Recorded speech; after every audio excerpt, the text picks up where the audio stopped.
président de l'Assemblée nationale et du Sénat, membre du Podium de concertation nationale, Mesdames et Messieurs les délégués aux concertations nationales, distingués invités,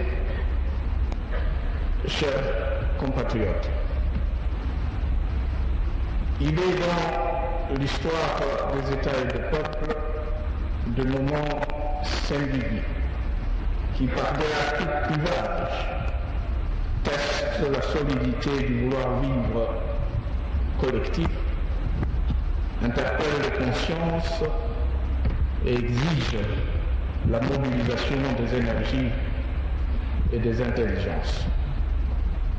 De moments qui rappellent à chaque membre de la communauté nationale qu'en contrepartie de droits que lui reconnaît la Constitution du pays, pacte républicain par excellence, lui impose aussi des obligations auxquelles il ne peut moralement se soustraire, particulièrement la défense, même au prix du sacrifice suprême, de l'intégrité territoriale et de l'indépendance nationale. Il en fut ainsi de la lutte pour l'indépendance de notre pays. Il en est également de la menace qui, depuis plusieurs années, pèse sur l'existence même de notre pays. Comme nation, voulu une et indivisible, et comme État souverain dans des frontières intangibles, héritées de la colonisation. Sauf à trahir la mémoire des martyrs de notre indépendance et de tous ceux qui, de génération en génération, ont donné de leur vie pour maintenir à jamais allumer la flamme de la liberté, nous devons tous nous sentir interpellés par cette menace et nous mobiliser comme un seul homme pour y faire face. Aucune frustration, aussi justifiée soit-elle, aucun délit de droit, aussi condamnable qu'il puisse être, ne peut, en cette circonstance, expliquer l'inaction, l'apathie ou l'indifférence. Moins encore, la sympathie ou la participation, consciente ou forcée, à leur projet funeste aux souffrances qui en découlent pour nos populations. C'est tout le sens de la démarche que j'ai initiée en convoquant les concertations nationales. Une démarche plutôt citoyenne que politicienne. C'est aussi le sens de la réponse, sans équivoque, que vous avez daigné y réserver, comme en témoigne votre présence nombreuse et variée à ces concertations, leur conférant ainsi un caractère national, inclusif et représentatif. Une réponse responsable et patriotique. Une réponse qui fait de vous de dignes héritiers de pères de l'indépendance et de tous ceux qui, à un moment ou à un autre de notre histoire, ont porté haut le flambeau de la lutte pour la liberté, l'unité et la grandeur de notre pays. Je tiens donc à en féliciter chacun de vous. Je tiens aussi à rendre un vivant hommage au président de l'initiation des soldats de la République sœur, du Congo pour sa sollicitude à l'égard de ce processus et pour son engagement en faveur de la paix et de la stabilité dans notre sous-région. Je me réjouis tout autant du soutien sans condition que l'ensemble des partenaires extérieurs de notre pays nous ont apporté dès le début de la guerre et à l'annonce des concertations nationales.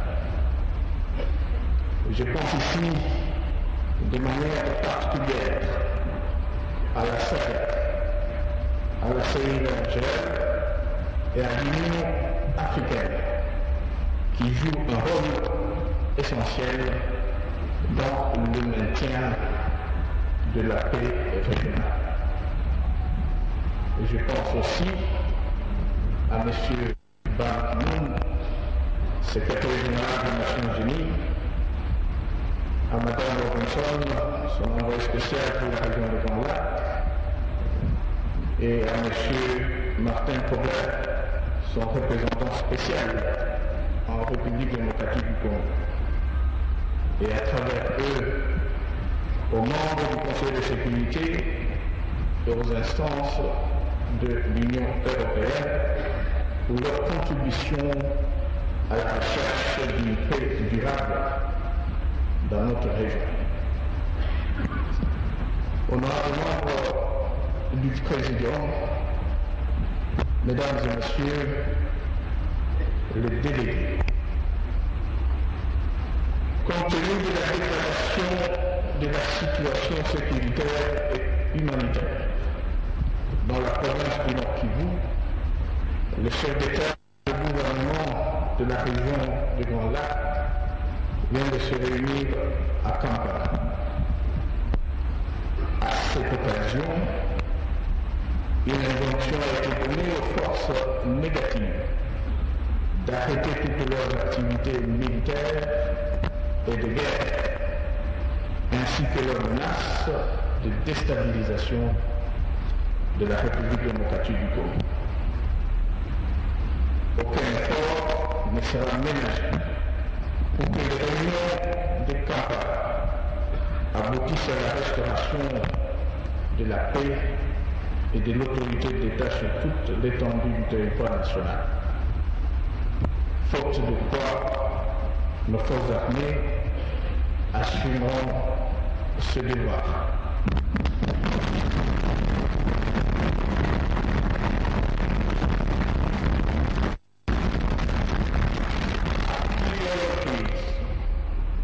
J'ai indiqué les trois options fondamentales, à savoir politique, diplomatique et militaire, sont déterminantes pour mettre fin à cette guerre qui nous est injustement imposée. Il n'y a donc pas de contradiction entre la reprise du processus de Kampala et la tenue des concertations nationales. Honorables membres du Président, Mesdames et Messieurs les délégués, chers compatriotes, ces concertations nationales se tiennent alors que notre pays est une fois encore agressé par ceux qui cherchent par tous les moyens à le déstabiliser. La guerre qui aujourd'hui a pour théâtre principal le territoire de Rutshuru et de Nyiragongo vise en fait à créer les conditions objectives pour le démembrement du Grand Congo. Prendre conscience de la nature véritable de ces enjeux, des enjeux de cette guerre, est une condition de la victoire. C'est mobiliser, s'organiser et agir en sont une autre. C'est aussi la mesure de notre patriotisme. Comment, dans ces conditions, ne pas rendre à hommage mérité aux éléments de nos forces armées et de sécurité qui font preuve d'un courage et d'un sens de sacrifice extraordinaire sur le terrain de combat.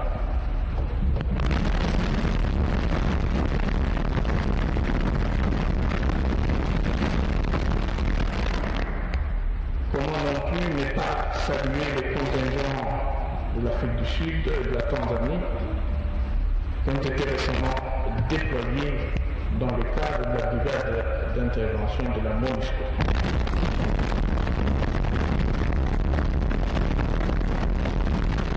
Par-delà leur propre gouvernement respectif pour leur engagement déterminé et appréciable aux côtés de nos troupes.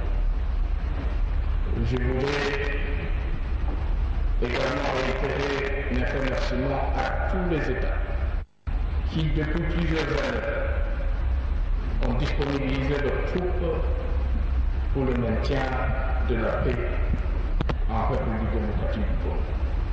En votre nom à tous, je tiens à exprimer aux uns aux autres la gratitude de la nation congolaise.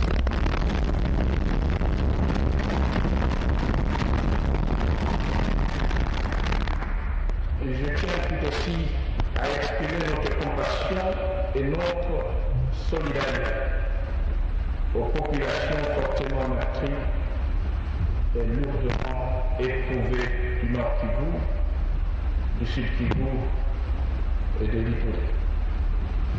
Je leur renouvelle mon engagement et celui de toute la nation, de tout entreprendre, quoi qu'il en coûte, pour les sécuriser et de mettre définitivement fin à leur souffrance.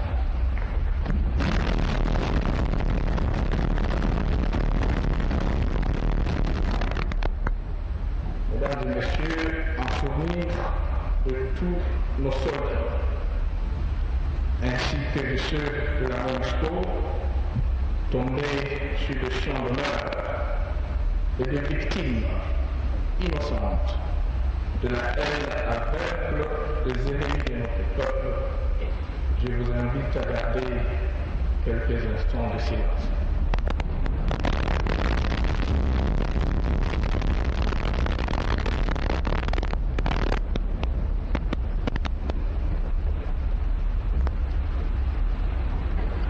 Je vous remercie.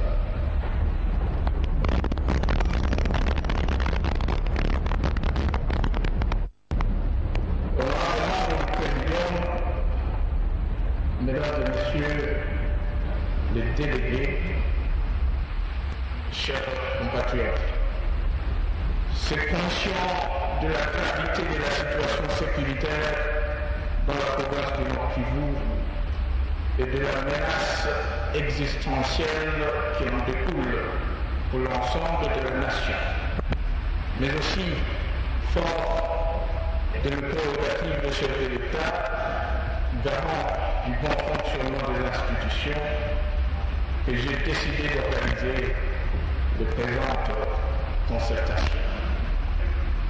Elles se veulent un cadre de travail apaisé, transparent et sans objectif caché. Un cadre de réflexion objective, hors de toute affectation et de tout affairisme politique.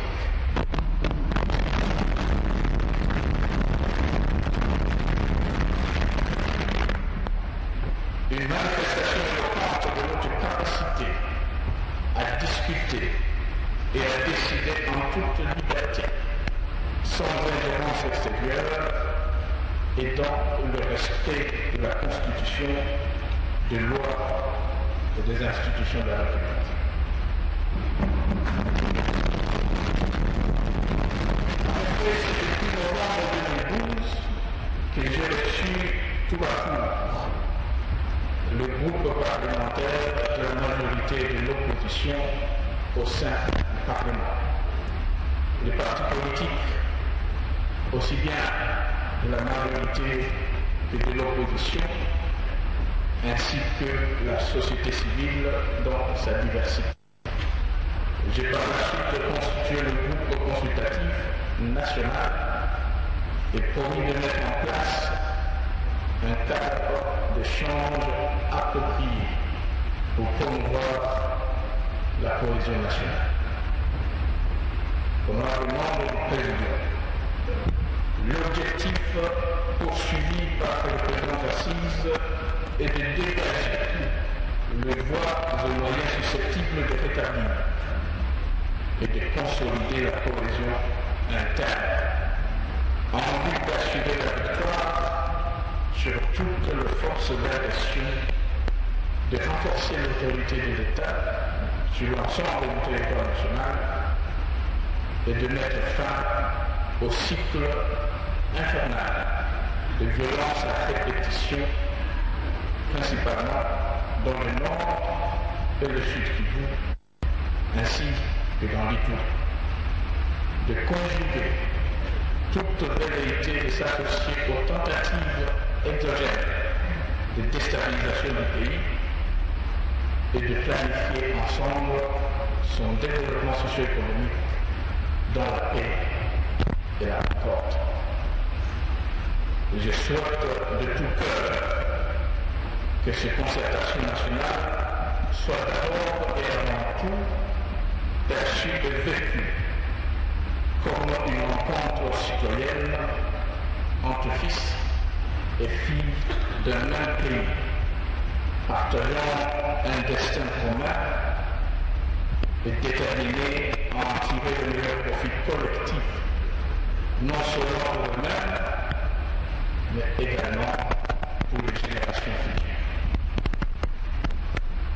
Cela étant, vous devez, au cours de cette concertation, avoir le loisir d'aborder tout sujet d'intérêt général. Néanmoins, au regard des priorités du moment et pour des raisons d'efficacité, 5 thématiques correspondant au temps d'état généraux ont été traitées. 1. Gouvernance, démocratie et réformes institutionnelles. 2. Économie, secteur productif et finances publiques. 3.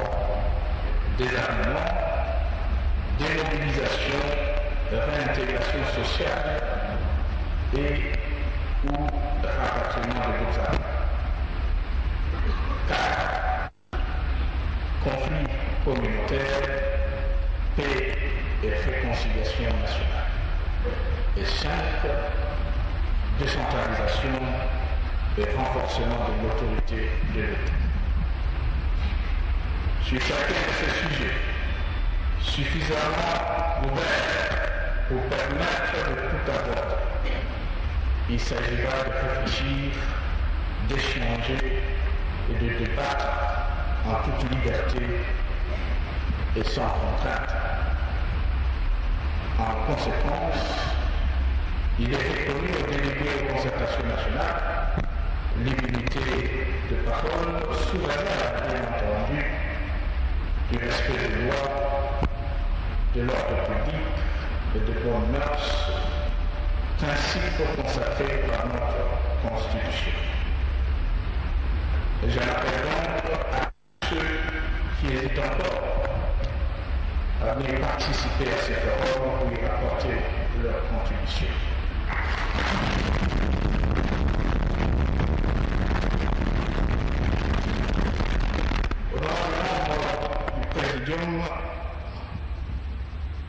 Les délégués aux concertations nationales n'ont pas vocation à se substituer aux souverains primaires. Moins encore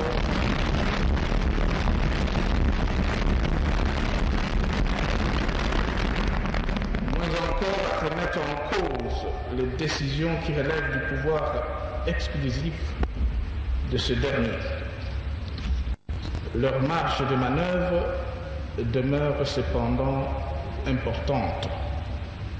car ils ont la possibilité, et j'espère qu'ils en feront bon usage, d'aider par une réflexion sereine et responsable à concevoir les réformes nécessaires pour mieux assurer l'intégrité du territoire national et la souveraineté de l'État, garantir la sécurité des personnes et des biens, approfondir et consolider la démocratie, améliorer la gouvernance politique et sociale et rendre la croissance économique plus forte, durable et socialement bénéfique pour nos populations.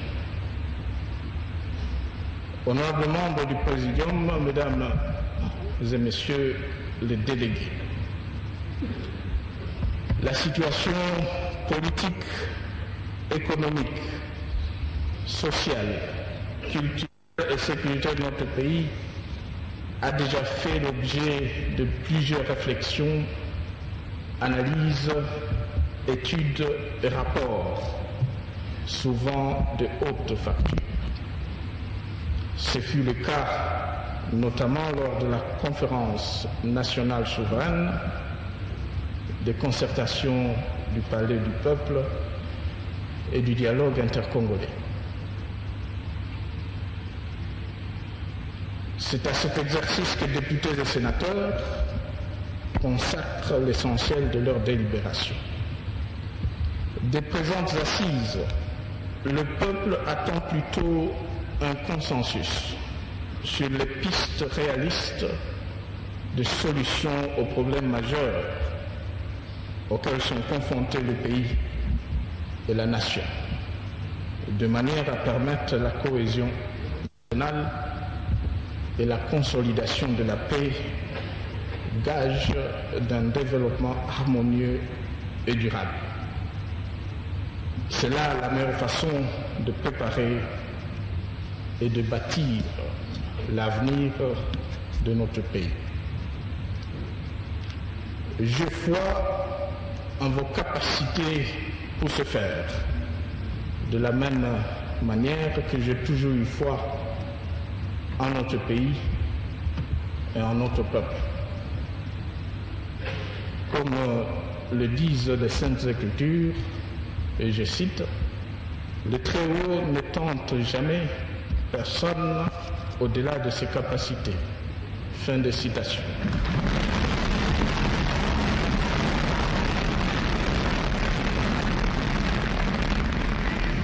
Mesdames et messieurs, je sais que nous sommes dignes de notre destin. Et ce moment historique est à saisir aujourd'hui. Et c'est à vous, délégués aux concertations nationales, ici réunis, qui revient de démontrer par le sérieux et la qualité de vos travaux que la République démocratique du Congo est non seulement résolue, mais prête à assumer le rôle auquel le maître de temps et de circonstances la destine. À cette fin, j'en appelle à la mobilisation des efforts et des énergies pour que notre pays redevienne un havre de paix, définitivement libéré des forces négatives, autant que du spectre de la guerre et des violations massives des droits humains. À la faveur de la tenue des présentes assises, et pour permettre une décrispation de la situation des mises en liberté conditionnelle de certains prisonniers vont être effectuées.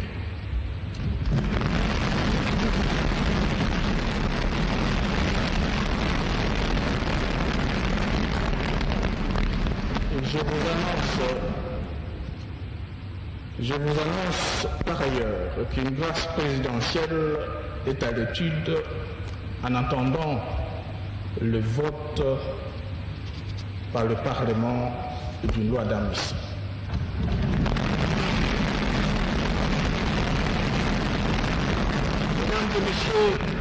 Mesdames et messieurs, tout en vous souhaitant un échange fructueux dans l'intérêt de la nation et dans un esprit de tolérance et de respect mutuel, je déclare ouvertes les concertations nationales. Que Dieu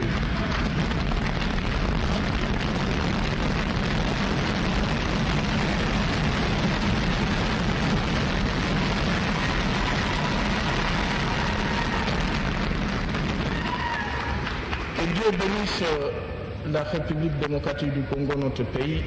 Mesdames et messieurs, je vous remercie.